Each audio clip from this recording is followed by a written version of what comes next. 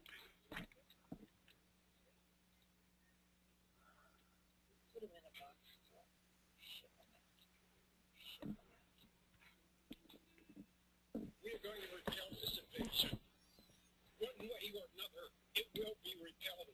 You can either be part of that repulsion. One day, we don't want to ask you much out.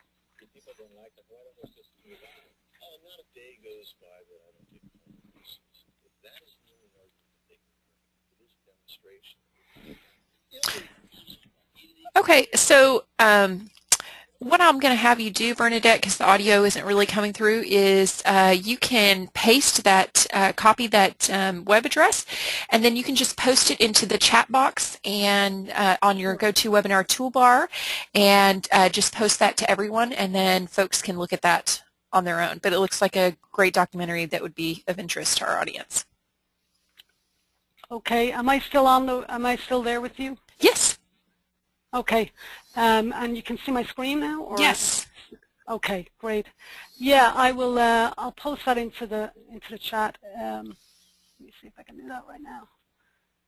Okay. For people to take a look at. And is that your concluding remark? Are you ready for questions? Well, yeah, I was thinking that people might.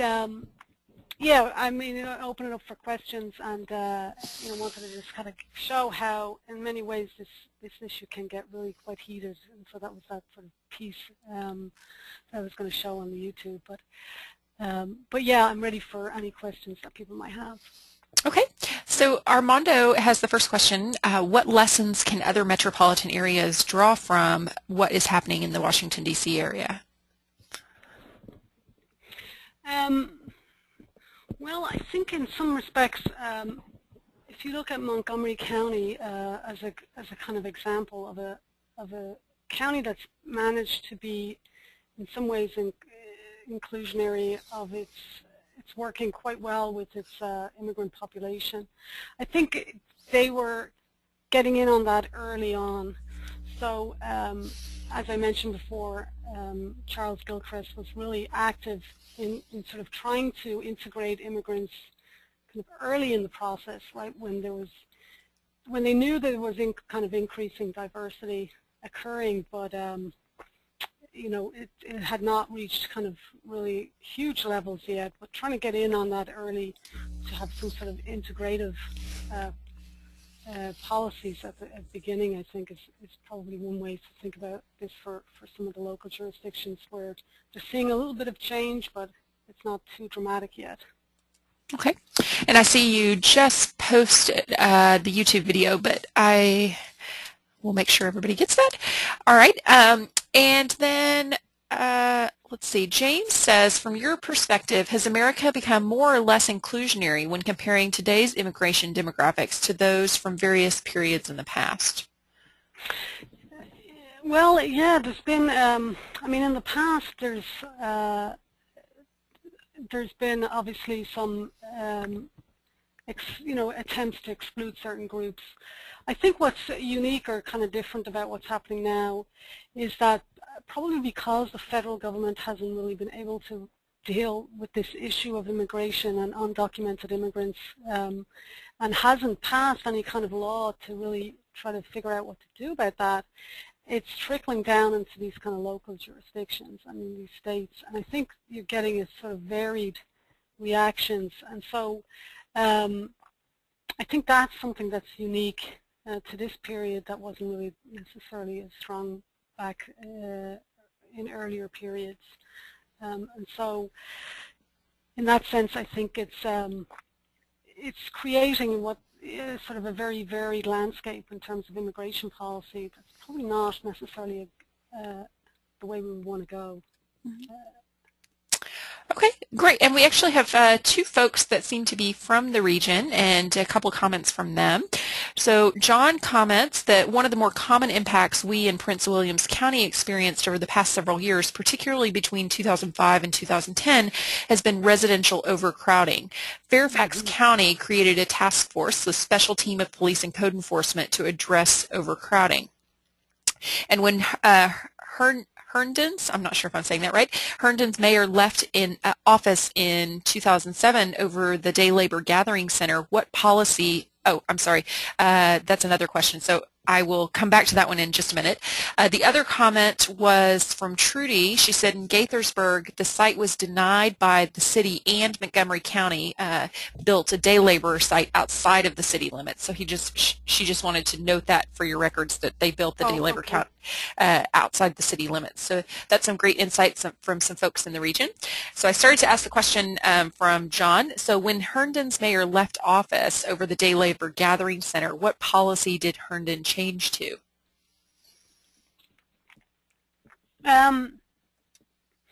Well, in terms of, I suppose, is that just in general, or is that in terms of the day laboring site? I mean, I'm not sure, but basically they stuck with, it sort of went more kind of exclusionary, I suppose, and that's the new person who came in as mayor was really, came in on this in part for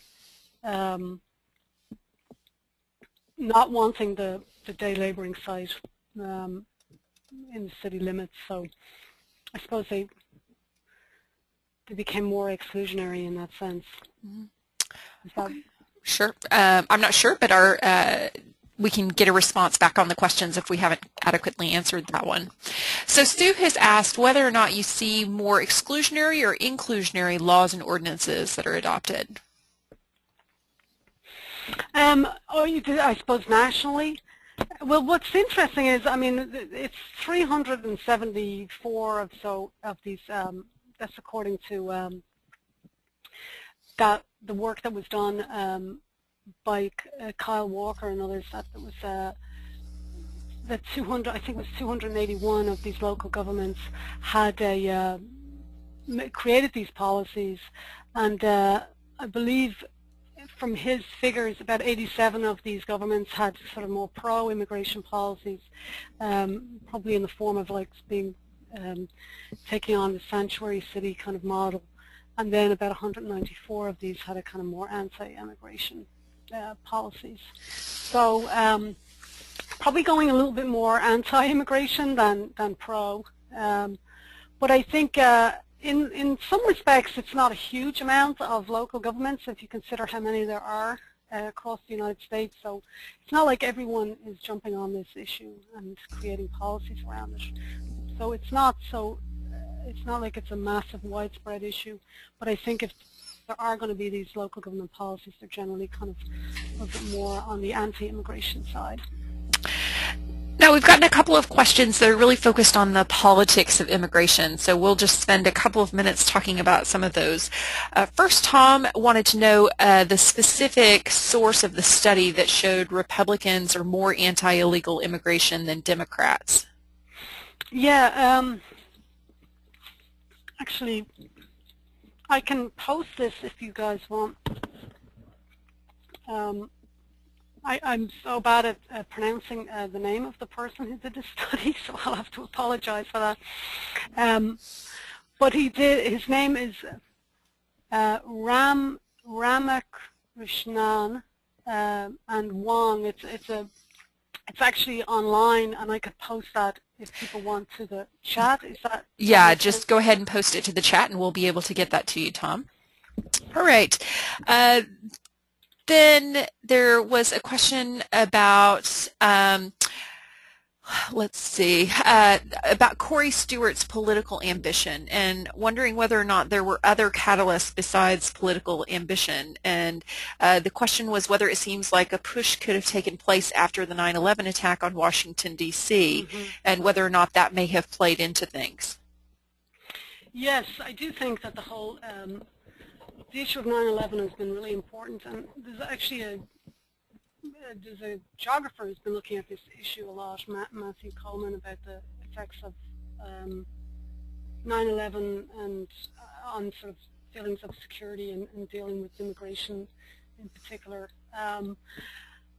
And that was one of the things that in this documentary, this 9500 Liberty documentary, is that some of the people who were up there talking, some of the local residents of Prince William County, when they came to sort of talk about this issue, some of them refer to 9/11 and refer to undocumented immigrants as kind of causing 9/11, and that being a major, that being an important issue. So yeah, I would definitely think that has affected what some of the local governments and how they're reacting. Okay. So how much of the resistance by suburban communities against immigrants coming into those communities is further an expression of white flight that motivated many middle-class whites to move to the suburbs in the first place? So that's a question from Roberto. Yeah. Yeah, I think, that's potentially could be true. If we think about Prince William County as being a kind of more outer suburban community, there is this sense that maybe people move there for a certain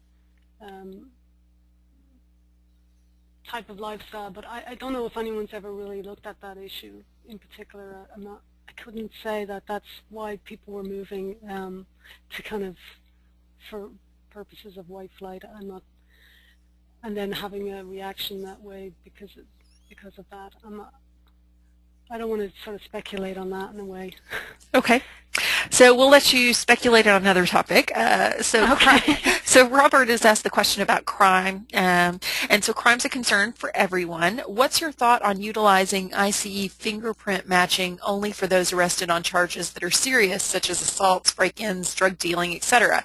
This would avoid trumped-up charges such as non-functioning turn signals. It might be a federal policy to avoid local overzealous enforcement. Yeah, I think some of the kind of issues a little bit with the secure communities program and the fingerprinting is like, I think that there's definitely, in some respects, there's a preference for that over the 287G program amongst the kind of police force. It seems, at least that's the case in kind of Montgomery County. There's a little bit more a feeling that that's not as severe as having police themselves actually do the enforcement or are asking those kind of questions, that they can kind of do it through this database a little easier. I think there's some issues with the maybe potentially the accuracy of some of these the data and how well this is kind of matching. But I definitely think there's a bit more feeling that this might be a little bit of a better type of program if you're going to go down that path. Okay. So Bernadette, I'm going to have you move the speaker a little bit closer to you, and then I've got a commentary from James, and then a bunch of people have asked pretty much the same question. So I think James's commentary leads us into this question. So he shares his experience in Lewiston, Maine, and he says that they've had a wave of immigration in the last 10 years, primarily from Africa and mainly from Somalia. They now account for more than 10% of the population. While he's generally proud of the way that his community has responded, there are times where issues have arisen that reflect deep-seated racism and classism that does not reflect well on our citizenry. This includes a new mayor in Lewiston, elected with less than 10% of eligible voters, whose slogan is "Enough is enough," pertaining to both immigrants and welfare. Furthermore, we have a Tea Party governor who won with only 38% of the votes, who has tried to ram an anti-immigration legislation and has already eliminated many newcomers from accessing state-supported health care. I believe the country as a whole needs to address such issues, which include economic justice and equity. We're now becoming part of the Welcoming America movement, which offers some hope. So have you seen any ideas that work? And this kind of leads into a whole series of questions from others about what should the role of planners be in immigration issues. So maybe you can offer some thoughts. Yeah. I know that's a lot to take in. Yeah. Well, it's interesting because when the mayor, and I'm actually trying to find this piece of paper. Yeah. When Governor O'Malley began this kind of Maryland Council for New Americans, if anyone's interested, they might want to check it out online. There's a report that this Maryland Council for New Americas came out with where they had a recommendation of different policies and practices that they could try to implement to kind of integrate immigrants more into the civic and life of Maryland. And so they came up with sort of, and I don't know if this is so much for local planners necessarily, but you know, they had a couple of recommendations, and I'll just kind of talk about mention a couple of them and see if they're things that planners can get involved in. I'm not so sure, but one of them was related to this kind of you know, workforce issue, and you know, standardizing and this sort of training and so on for English language learning, and increasing sort of coordination amongst the public, private, and the non-profit sectors in terms of you know, workforce development and so on for some of the undocumented or for some of the immigrants in their communities, and then improving kind of licensing and accreditation for people who are maybe trained as foreign-born professionals.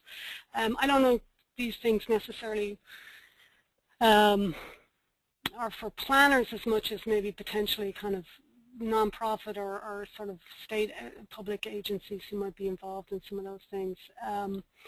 But I think it's you know, I mean, some of these things are kind of challenging, I think, for planners in some respects, because you know, especially in the case of like some of the housing and housing codes and some of the violations or, you know, potential kind of issues around housing with overcrowding and so on that some people have mentioned. You know, and it's you know, it seems like there's been some of these policies that have tried to you know, that have been seen as kind of anti-immigrant because of they're trying to deal with some of those overcrowding issues. But I think that to try to really work, I suppose, with the immigrant community in terms of some of their needs in that respect, like maybe around housing or you know, some of the workforce development or you know, sort of access to sort of governmental services or things like that. I mean, I'm not you know, I'm not so sure about specific things that planners can necessarily do, but it's sort of maybe sort of outreaching and understanding more about what the immigrant community kind of needs, I suppose, would be a beginning at least. Does that make sense, or does anyone have any comments on that? Maybe Jennifer, you might have some comments about it. Hello.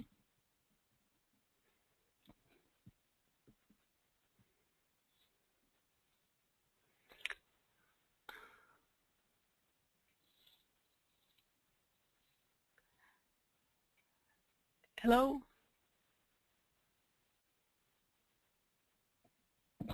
I was talking to myself with mute on for quite some time. Oh, I'm sorry. No, it's my fault. I had my mute on. So there's a bunch of conversation back and forth with lots of questions raising the issue of being what it means to be anti-immigration versus anti-illegal immigration, and what does it mean to be inclusionary or exclusionary, and so is enforcing immigration laws exclusionary? And so how do we, I think the broader question that I would ask you is, how as planners do we make sure that we're enforcing laws that are in place, but being supportive of immigrant communities? How do we draw the line in some of those cases, and where should we be focusing our energy? Well, my comments on the whole issue of undocumented immigrants, and I really sort of see that as I really do see that as a federal issue, and so I would personally feel that planners would probably be best leaving that to the federal government to figure out how to deal with an undocumented immigrant. That would be my feeling. And rather than kind of having you know, that sort of local enforcement of that issue, I would sort of see it as more of a federal area in terms of you know, that being the entity that really deals with immigration enforcement in that sense. So for me, I think planners, as far as whether somebody's undocumented or not, probably should not really be an issue. That would be my feeling. Okay.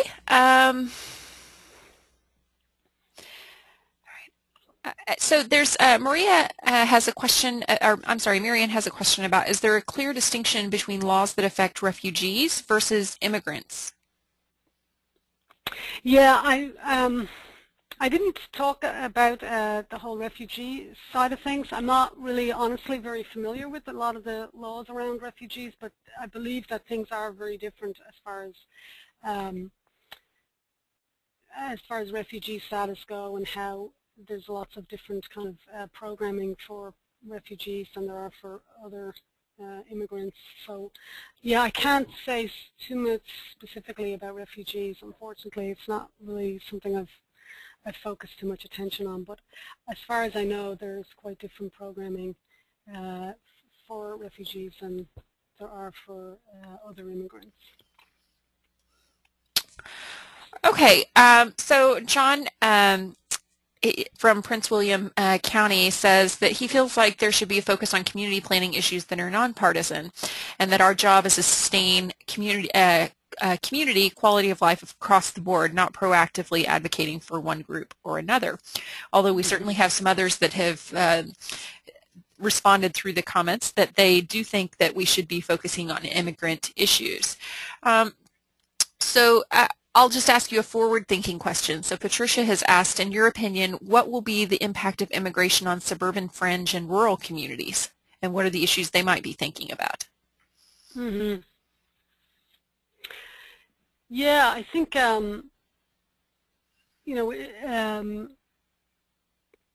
it's hard to tell really in some respects what's going to be the outcome of some of this housing crisis and sort of overall recession, and that impacting some of the more rural areas as far as jobs and so on.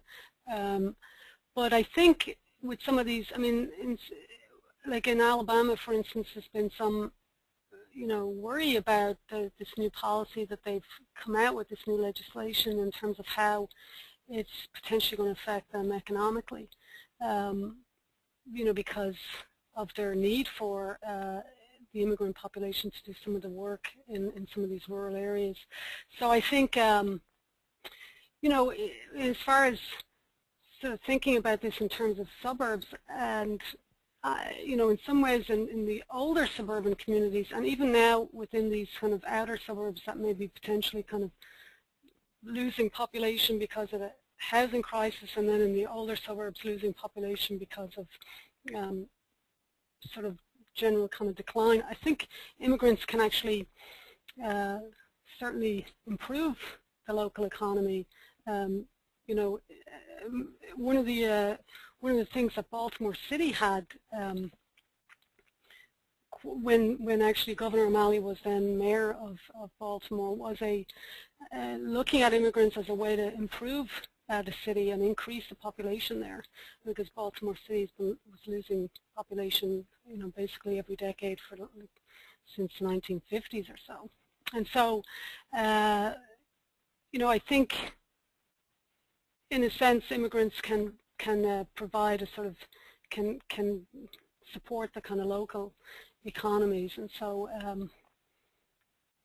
if you have these policies, there's a potential for immigrants to kind of move somewhere else, and that can really affect the local economy, I believe, in a negative way. We have, I'll make this kind of the concluding set of comments here. We have several people that have asked questions about crime, so I'm just going to give them all to you at once, and you can respond to whichever one you might like. So Donna has asked, is there data that supports the theory that immigrants commit more violent crime than the general population, or is that just a perception? Then Rush wonders how much of the concern over immigration in the Washington, D.C. area may be sparked by increased public awareness and media coverage of immigrant gang problems such as MS-13. And then Robert says, so if bank robbery is a federal crime and if a bank is being held up and a local police station is across the street and called by the bank, they should refuse to get involved and leave it to the FBI office 50 miles away to respond, since bank robbery is a federal issue. So how is immigration different in your view? Local authorities should not be involved in enforcing federal law. So I think those are all interesting questions. And given the short time you have left, you can stab whatever you'd like there. Yeah, like as far as I know, there has been, there is really no data to support that illegal, undocumented immigrants or immigrants commit more crimes than anybody else. So that's, I cannot actually find this study right now, but there was something that I read recently to suggest that there is no real evidence that undocumented immigrants or any other immigrants commit more crime than anyone else. On the issue of a, I'm trying to remember, Jennifer, the second question, I think, that you had, not the bank robbery one, but the other one before that, I'm not sure. Oh, about whether or not media reporting of criminal gang activity among immigrant communities may be impacting perception. Yeah, yes, I do believe that that's the case, and some of these kind of higher profile kind of crimes that have occurred as well have, I think, been in the media and affected the kind of discourse. And in particular, when you sort of have somebody who you know, maybe sort of wanting to kind of highlight that issue a lot, may sort of take that to a kind of higher level within the media and sort of use some of those stories to kind of promote a certain point of view. On the kind of issue of whether immigration should be, you know, since bank robbers is a kind of federal offense, I think you know, there's a certain point that the question, the person who asked that question has. I suppose my own feeling on this is that it's been very much a tradition in the United States to have the federal government be the sort of one to decide border enforcement kind of issues. And so, you know, I think in my mind, we might have just such a varied kind of response by so many different local governments or state governments, all having various different opinions, and how that would really work in terms of unifying the country on a kind of particular issue, I think is sort of problematic. Well, Bernadette, I want to thank you.